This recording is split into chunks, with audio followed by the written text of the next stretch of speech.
Đây công an nè mọi người ơi. Đó công an đi xuống nằm xuống rồi chị Nam. La làng lên.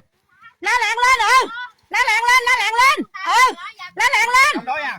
La làng lên. La làng lên. Trong đó nha. Bảo chị xuống lên xem. La làng lên giật công an xuống ngựa luôn. Xuống nha. Giật công an xuống ngựa. Kìa quýnh là công an quýnh. Công an quýnh dân nè mọi người ơi. Mọi người ơi. Mọi người ơi công an quýnh dân nè mọi người. Mọi người ơi công an quýnh dân nè mọi người ơi.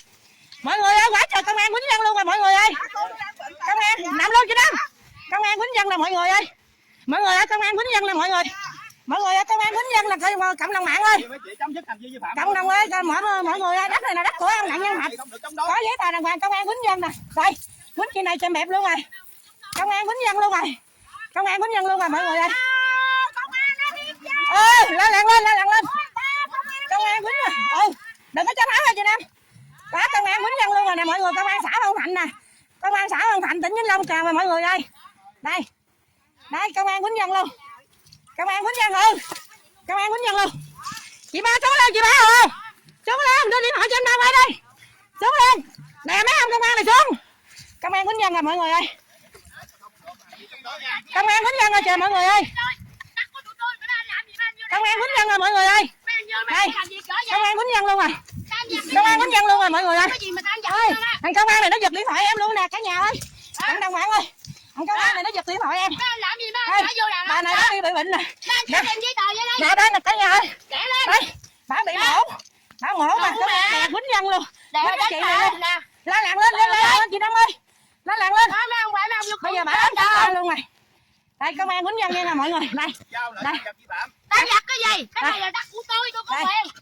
Đây. Mấy ông tao giật cái gì? Tôi hỏi nhiệm vụ đâu giấy tờ đâu, nó không đem ra thằng này. Thằng này quýnh nè. Thằng này quýnh bà bệnh nè. Thằng này quýnh bà bệnh. Thằng có đất mấy ông không xử, mấy ông xử rồi tao có đất.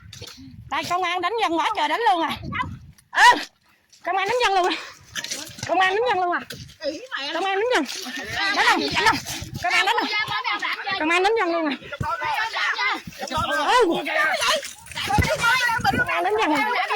Công an đánh dân luôn. Công an đánh dân. Công an đánh dân rồi. Công an đánh dân luôn rồi. Công an quýnh dân luôn rồi. Công an quýnh dân luôn rồi.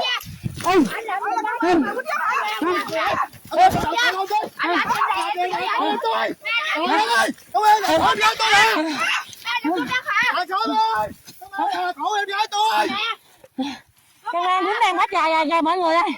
Quýnh đang quá trời quýnh luôn rồi. Nó quýnh anh chị em đang quá trời luôn rồi. Công an nó quýnh em luôn rồi. Công an quýnh em luôn rồi.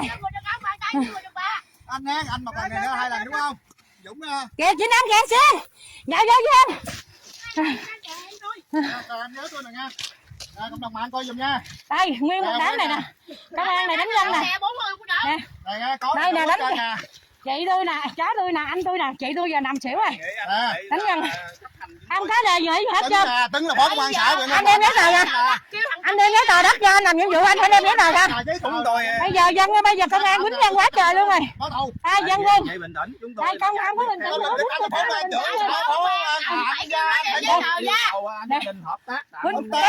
Nó có canh cãi phải không? Kêu nó đừng có canh tác cái đây danh sách nó xả lũ này anh thấy không? Anh sai. Mày đâu? Anh sai đây đúng. Điện thoại cho má chưa? Điện thoại cho má chưa? Điện rồi. Mày điện xe cấp cứu cho tao đi coi. Thôi nghỉ thở đi. Đây công an 1. Đây 2. Dân quân rồi nè. Anh công an này 4. Anh này 5.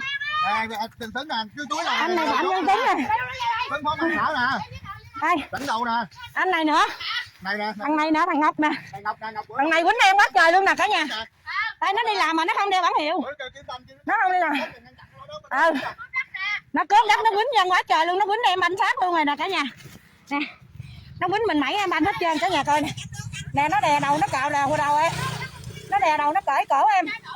Đây nó nói đất mà nó đi ra đây nó làm nhiệm vụ nó không đem giấy tờ ra. Nè. Nè. Đây. Đây. Thằng tướng trưởng công an nè. Đây đất này đất của mẹ Việt Nam anh Hùng. Đây. Anh này xuống làm nhiệm vụ không đeo bản tên mọi người. Anh quýnh em quá trời luôn. phó công an phường xã nè. Đây thằng Tuấn này phó công an xã nè. Người này bị bệnh nè.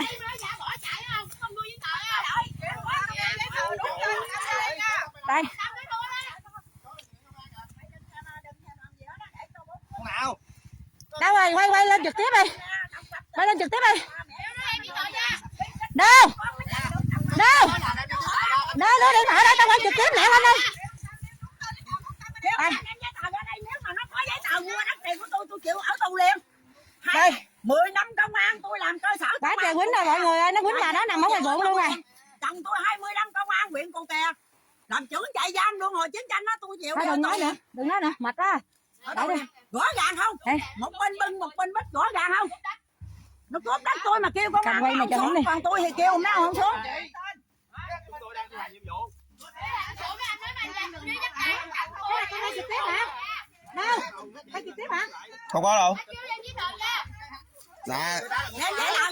Không lại chìm luôn đây. Ê, nói ruộng của anh ta, anh đem giấy tờ này. Anh đem giấy tờ của thằng Tâm. Không rồi. Đình lên cơ quan để giải quyết. Anh đem giấy tờ của thằng Tâm ra đây thì anh nói chuyện với tôi. Anh đem giấy tờ là thằng Tâm này anh ra đây nói chuyện với tôi. Anh đem giấy tờ của thằng Tâm á, đứng tên thằng Tâm ra đây nói chuyện với tôi. Nha. Anh này là Phạm Văn Tuấn nè, phó trưởng công an xã Phong Thạnh nha cả nhà. Đây, cho lệnh mấy người này ha. Quýnh tụi em quá trời quýnh luôn. Đó, quýnh bạc cỡ này luôn rồi nè. Nè. Cho chị quay, nè. sớm giờ có.